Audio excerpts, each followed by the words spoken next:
માનનીય દેશના વડાપ્રધાન શ્રી નરેન્દ્રભાઈને 4399 દિવસ સાથે આજે દેશના સૌથી વધારે ચૂંટાયેલ પ્રધાનમંત્રી તરીકેનો જે રેકોર્ડ સ્થાપિત કર્યો છે, સાથોસાથ પ્રધાનમંત્રીશ્રીએ જે પ્રધાનમંત્રી બન્યા બાદ 12 વર્ષની અંદર દેશ આખાની અંદર જે વિકાસ યાત્રા અવિરત ચાલુ રાખી છે, તે અનુસંધાને આજે જામનગર ખાતે સૌરાષ્ટ્રની સૌથી મોટી હોસ્પિટલ ગુરુ ગોવિંદસિંહ હોસ્પિટલ કે જે 1800 બેડની જૂની હોસ્પિટલ હતી, 98 વર્ષ જૂની હોસ્પિટલ હતી, એ હોસ્પિટલની જગ્યાએ રાજ્ય સરકાર દ્વારા અંદાજે 500 કરોડના આસપાસ ખર્ચ સાથે આજે આખી હોસ્પિટલ છે તે નવી બની રહી છે।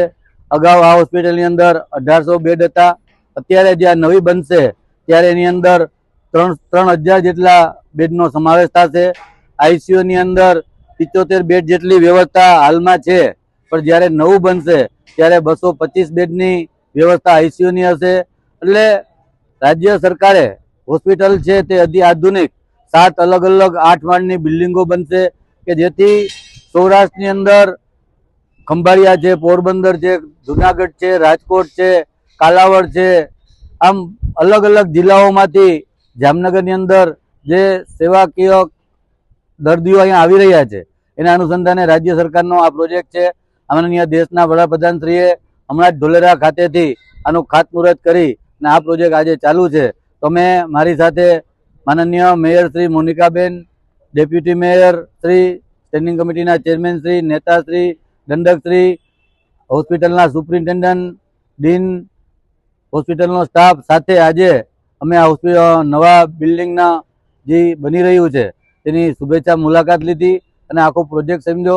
એટલે વિકાસના કાર્યોની ગાથા છે અવિરત ચાલુ રહે અને એવી જ આજે પ્રધાનમંત્રીશ્રીએ જે સૌથી વધારે પ્રધાનમંત્રીશ્રી રહેવાનો જે રેકોર્ડ આપ્યો છે, અમે એ ભગવાનને પ્રાર્થના કરીએ કે આ પ્રધાનમંત્રીશ્રી છે કે આવું અવિરત પ્રધાનમંત્રી પદ ચાલુ રહે અને ભારત દેશને 2047 સુધીમાં વિકસિત રાષ્ટ્ર બનાવવાની જે કલ્પના છે એ સાકાર કરે એવી અપેક્ષા। અસ્તુ। ભારત માતા કી જય।